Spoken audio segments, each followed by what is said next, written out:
Éliminer complètement l'argent liquide, des lobbies puissants y travaillent d'arrache-pied, partout en Europe et surtout dans l'UE. Nous nous entretenons aujourd'hui avec un spécialiste de la question qui met toute son énergie à éviter à la Suisse un tel sort et à sauver cette part de notre liberté. Nous saluons le délégué des Schweizmacher et président du mouvement suisse pour la liberté, Richard Koller. Bonjour. Bonjour, je suis heureux d'être ici, au Palais fédéral.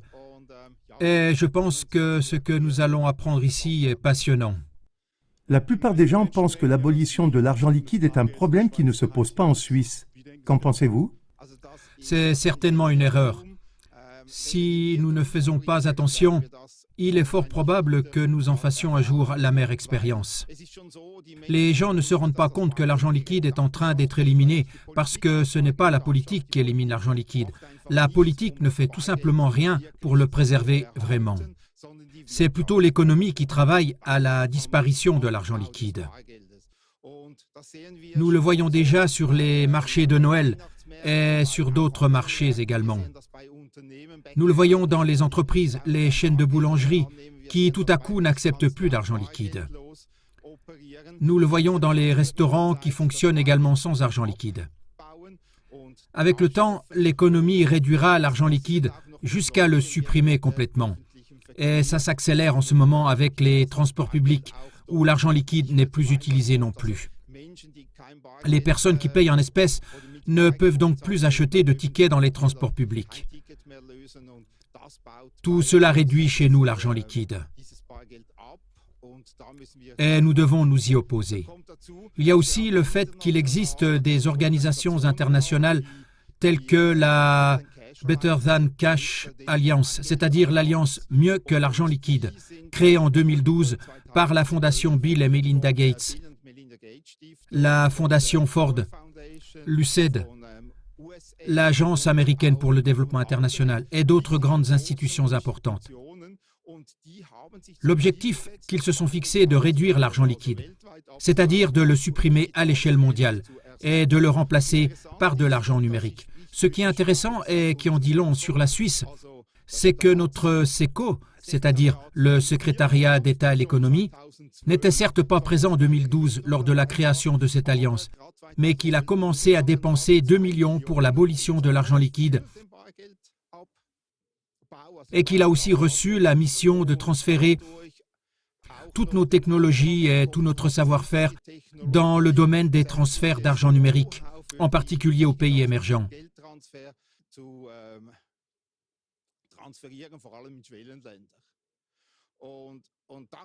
On voit donc que l'abolition de l'argent liquide est un objectif auquel la Suisse participe en première ligne.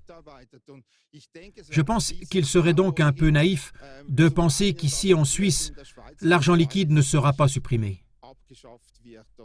C'est pourquoi il est important que nous puissions ancrer l'argent liquide dans la Constitution. Pourquoi au juste veut-on supprimer l'argent liquide? Il y a plusieurs raisons à cela. Mais l'une des principales raisons est la situation financière mondiale. La situation financière actuelle est telle que le monde est endetté, et ce, à hauteur de 3 fois le montant que la population mondiale est capable de produire annuellement. Et cela ne peut plus être remboursé. Cela signifie que l'humanité devrait travailler pendant 3 ans sans consommer de ressources, sans manger, pour que cette montagne de dettes puisse être remboursée. Et c'est là qu'il y aura à l'avenir, à un moment ou à un autre, un effondrement financier. La question n'est plus de savoir si celui-ci arrivera, mais quand. La situation financière mondiale actuelle va imploser.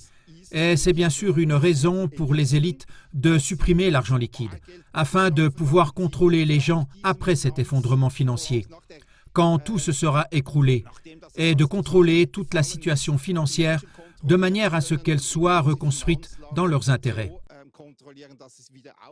Sinon, lorsque tout cela s'effondrera, des gens s'uniraient, des groupes, des pays s'uniraient et reconstruiraient les choses par eux-mêmes.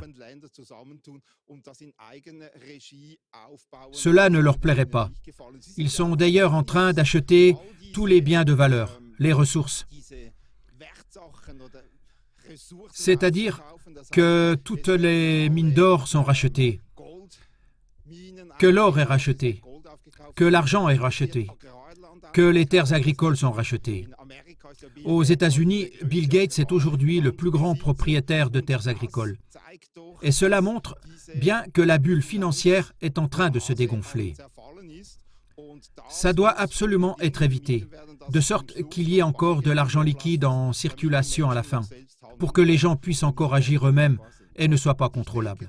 Et je pense qu'on voit aussi à quel point c'est grave dans les pays comme la Norvège, la Suède et le Danemark, qui n'ont plus d'argent liquide. Il est également possible d'utiliser cela comme un instrument de guerre aujourd'hui. Par exemple avec la Suède, qui a moins de 10% d'argent liquide encore en circulation. Il n'y aurait même plus besoin d'envahir le pays. Il suffirait de leur couper l'électricité ou Internet.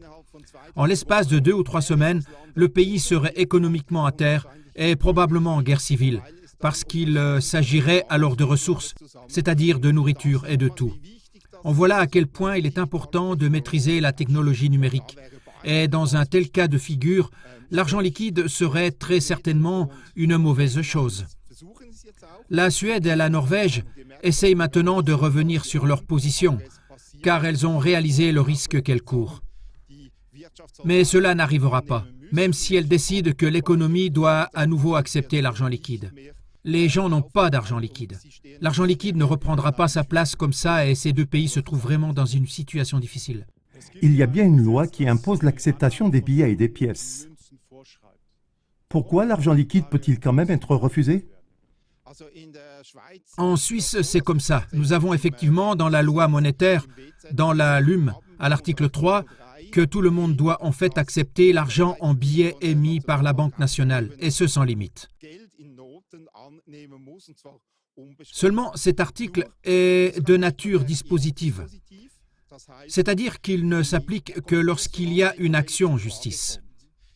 Si par exemple une boulangerie écrit « Nous n'acceptons pas d'argent liquide » et que le client entre pour acheter quelque chose en sachant qu'on n'y accepte pas d'argent liquide, il n'y aura jamais de contrat, donc jamais de transaction.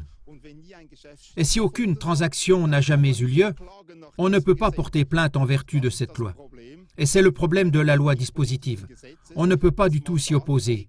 Et c'est pourquoi l'économie a le pouvoir de déterminer elle-même si elle veut accepter ou non de l'argent liquide.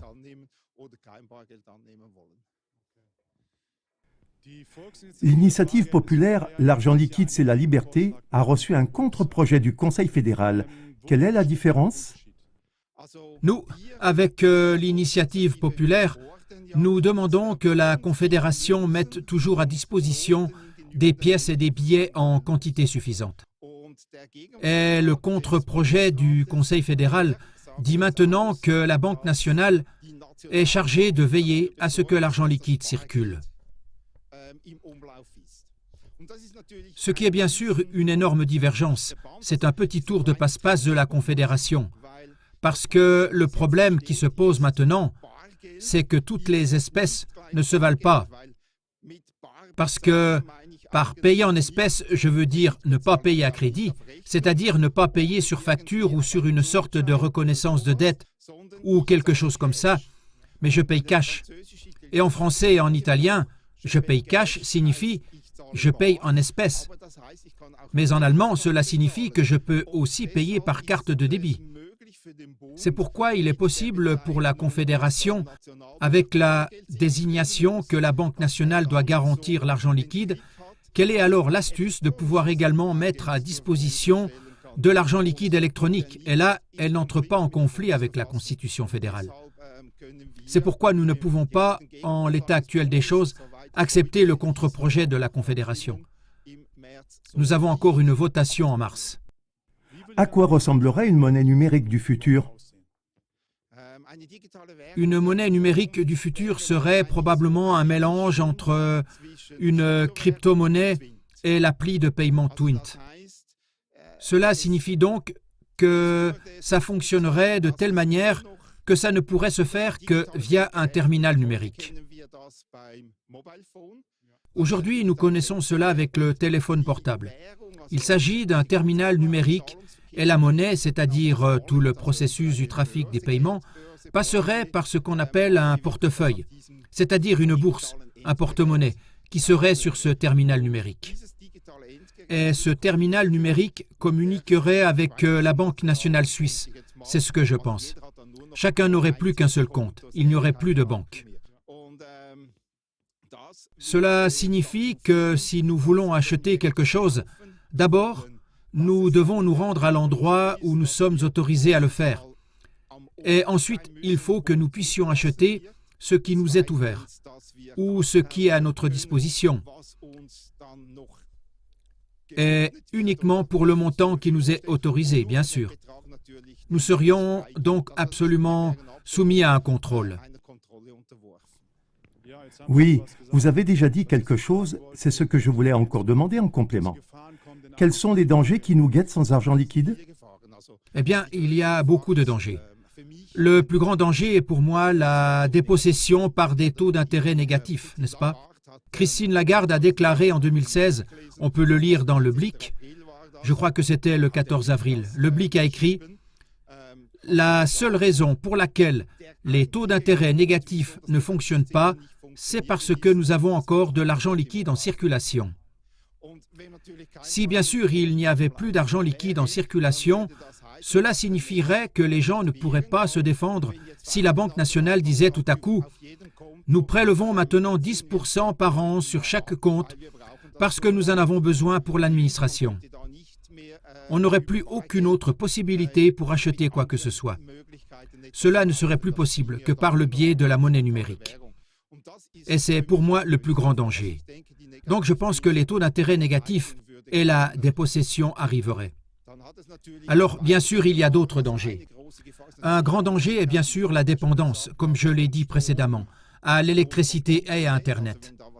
Donc, si quelque chose tombe en panne, immédiatement, les opérations de paiement ne sont plus possibles. Ensuite, il faut ajouter que nous ne pouvons plus maintenir la résilience aux crises. Cela signifie qu'en cas de crise, comme celle que traversent actuellement la Norvège et la Suède, il ne serait plus possible de continuer à travailler en raison de la perte d'argent liquide. Cela voudrait dire que si nous n'avions pas Internet, l'économie s'arrêterait. Elle s'arrêterait et ne fonctionnerait plus. Mais avec de l'argent liquide, nous pourrions au moins continuer à payer. Oui, l'économie pourrait continuer à exister et les plus gros dégâts seraient évités. C'est un autre point important. On entend souvent dire qu'on peut être totalement surveillé avec cette monnaie numérique. Est-ce que c'est vrai? Oui, c'est certain. Donc, ces monnaies numériques de banque centrale, elles ont bien sûr en elles le fait qu'elles se trouvent sur les appareils numériques dans le wallet. Et là, on peut bien sûr surveiller où on est, ce qu'on achète et à quel prix on l'achète. Et cela aurait pour conséquence que les gens seraient absolument contrôlables. Donc, comme un système de crédit social tel que nous le connaissons en Chine, oui. De ce point de vue, c'est évidemment un très grand danger. Cela pourrait arriver, oui. Mais je pense que c'est quelque chose qui est déjà relativement connu dans la population. Oui, bien, merci pour ça. Qu'est-ce que nous avons déjà réalisé en Suisse à ce sujet? Donc en Suisse, nous sommes très avancés, parce que grâce au fait que nous avons lancé les initiatives populaires, c'est-à-dire l'argent liquide, c'est la liberté, nous en sommes aujourd'hui au point où il s'agit de savoir quelle version d'une garantie de l'argent liquide doit être inscrite dans la Constitution. Nous allons bien sûr nous battre pour que ce soit notre version, avec des pièces et des billets, afin d'être sûr qu'elle ne sera pas contournée par une astuce. Nous sommes bien plus avancés que dans toute l'Europe, et c'est bien sûr important pour l'Europe aussi. En effet, si nous parvenons à inscrire cela dans la Constitution suisse, il ne sera pas si facile de supprimer l'argent liquide en Europe, car il y aurait immédiatement une fuite de l'argent vers la Suisse. Si l'Allemagne disait « chez nous, il n'y a plus d'argent liquide », tout le monde retirerait immédiatement son argent liquide et l'apporterait en Suisse, car l'argent liquide y serait garanti. En Suisse, nous sommes bien sûr dans une situation confortable par rapport à l'étranger. Très bien. Et est-ce que cela suffit pour préserver l'argent liquide en Suisse? Non, cela ne suffit pas, bien sûr. C'est seulement la Constitution. Comme je l'ai dit au début, l'économie va supprimer l'argent liquide. Et pour cela, il faut que nous, on paye avec de l'argent liquide, que l'économie ne puisse pas le supprimer. Donc, il faut que la Migros et la Coop n'installent pas tout d'un coup uniquement ces appareils self-cash out, ou comment on appelle ça, où chacun peut payer lui-même uniquement avec le numérique. Mais nous devons continuer à payer beaucoup en espèces, même dans les restaurants et partout, afin que ce volume d'espèces reste élevé. En effet, Thorsten Hens, économiste financier, professeur à l'université de Zurich, a clairement déclaré qu'avec 15% d'argent liquide dans l'ensemble des transactions financières, l'argent liquide ne peut plus être sauvé. C'est ce qu'il a dit dans une interview à la SRF en 2020. Et ça montre bien qu'aujourd'hui, avec 25%, nous sommes déjà très proches de ce seuil et que nous devons nous y opposer. Je me réjouis donc que la population commence vraiment à payer à nouveau en espèces. C'est justement la question suivante. Que peut faire la population? Donc, qu'est-ce qui doit encore être fait et qu'est-ce que nous pouvons aussi faire? Donc, ce sont peut-être 2 ou 3 points qui sont maintenant essentiels. Pour l'essentiel, il y aura encore un débat au Conseil national en mars sur la proposition de Thomas Burger.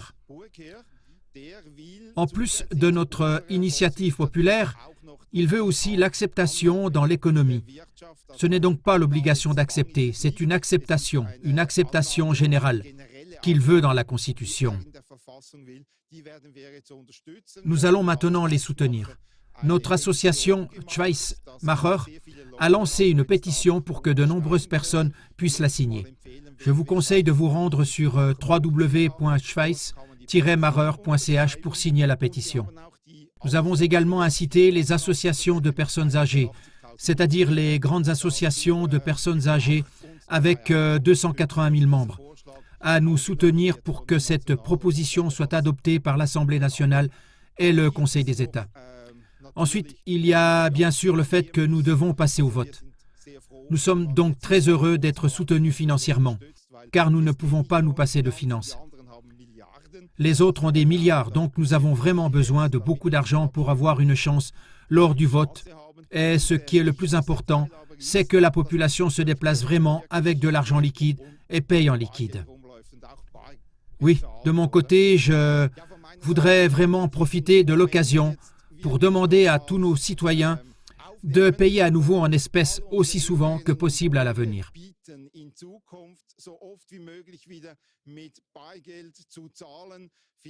Peut-être aussi de préférer les magasins qui acceptent encore l'argent liquide à ceux qui n'en acceptent plus, car ce sujet est très, très, très important, que nous puissions conserver l'argent liquide en Suisse. Il est important pour nos enfants et pour nous que nous puissions continuer à vivre en liberté. Merci beaucoup. Oui, merci beaucoup, Monsieur Kohler. Vous m'avez convaincu. Je continuerai aussi à payer en espèces, car je veux aussi préserver l'argent liquide qu'il nous reste. Et merci de vous engager ainsi, Monsieur Kohler. Et nous vous souhaitons le meilleur pour la suite de votre travail. Merci beaucoup et bonne continuation à vous aussi dans votre travail. Merci beaucoup.